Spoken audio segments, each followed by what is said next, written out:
ઈડીના દરોડાનો મામલો રજાના દિવસે પણ કલેક્ટર કચેરીમાં તપાસ ચાલી રહી છે। જમીન અને દસ્તાવેજોને લગતા વિભાગમાં તપાસ શનિવાર અને રવિવાર રજાના દિવસોમાં પણ જિલ્લા કલેક્ટર કચેરીમાં તપાસનો ધમધમાટ શરૂ છે। જમીન અને દસ્તાવેજોને લગતા વિભાગમાં રજાના દિવસોમાં પણ તપાસ હાથ ધરવામાં આવી છે। જમીન કૌભાંડને લઈને ઈડીની દરોડા બાદ કલેક્ટર કચેરીમાં જમીનને લગતી ફાઇલ અને રજાના દિવસોમાં ચેકિંગ કરવામાં આવતું હોવાની ચર્ચાઓ। ઈડીના દરોડા બાદ સુરેન્દ્રનગર એસીબી કચેરીમાં જિલ્લા નાયબ અને જિલ્લા કલેક્ટર, નાયબ મામલતદાર, ક્લાર્ક અને કલેક્ટરના પીએ સામે અપ્રમાણસર મિલકતનો ગુનો નોંધાયો હતો।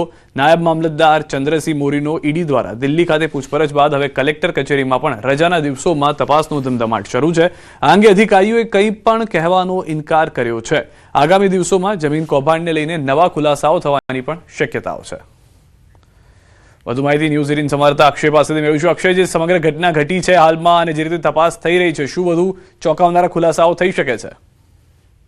જી, ચોક્કસથી વાત કરવામાં આવે તો ઈડીના દરોડા બાદ સુરેન્દ્રનગર જિલ્લા કલેક્ટર સહિતના 4 અધિકારીઓ સામે સુરેન્દ્રનગર એસીબીમાં અપ્રમાણસર મિલકત અંગેનો ગુનો નોંધાયા બાદ ગઈકાલે એસીબીના ઉચ્ચ અધિકારીઓ દ્વારા એસીબી કચેરી ખાતે તપાસનો ધમધમાટ શરૂ કરવામાં આવ્યો હતો। ત્યારે આજે સતત બીજા દિવસે આશરે રજાના દિવસે સુરેન્દ્રનગર જિલ્લા કલેક્ટર કચેરીમાં જમીન શાખા તેમજ અન્ય જે આ કેસ સંબંધિત જે વિભાગો છે તે વિભાગોની ફાઇલો અને જે જરૂરી ડોક્યુમેન્ટ છે તેની તપાસની કામગીરી છે એ ઉચ્ચ અધિકારીઓ દ્વારા કરવામાં આવી રહી છે। રવિવારે રજાનો દિવસ હોવા છતાં કલેક્ટર કચેરીનો જે મેઇન ગેટ છે મેઇન ગેટ બંધ કરી અને લોકોની અવરજવર પર સંપૂર્ણ પ્રતિબંધ મૂકીને હાલ જે છે ગુપ્ત રીતે સમગ્ર તપાસ કરવામાં આવી રહી છે। ત્યારે આગામી દિવસોમાં આ મામલે વધુ લોકોની સંડોવણી અને બીજા ચોંકાવનારા ખુલાસા થાય તેવી કોઈ શક્યતાઓ છે।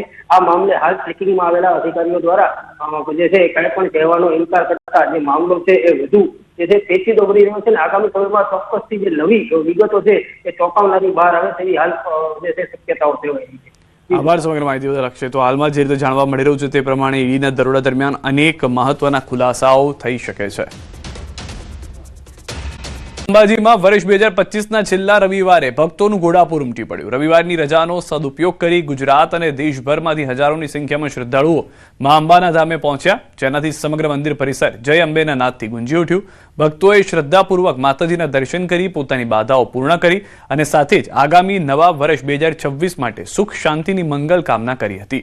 વર્ષના અંતિમ રવિવારે ભાવિકોએ મા અંબાના આશીર્વાદના હંમેશા બની રહે તેવી પ્રાર્થના કરી હતી। માતાજીના દર્શન કર્યા, ઘણી બધી ભીડ હતી, પણ મા અંબાનો અમને કૃપા થઈ અને અમારે જે એક માનતા હતી એ અમે આજે સર્વ ભાઈઓ સાથે, ભાણા અને બધા મામા ને બધા સાથે અમે માતાનો દર્શન કર્યો અને અનેક આનંદ થયો અમને।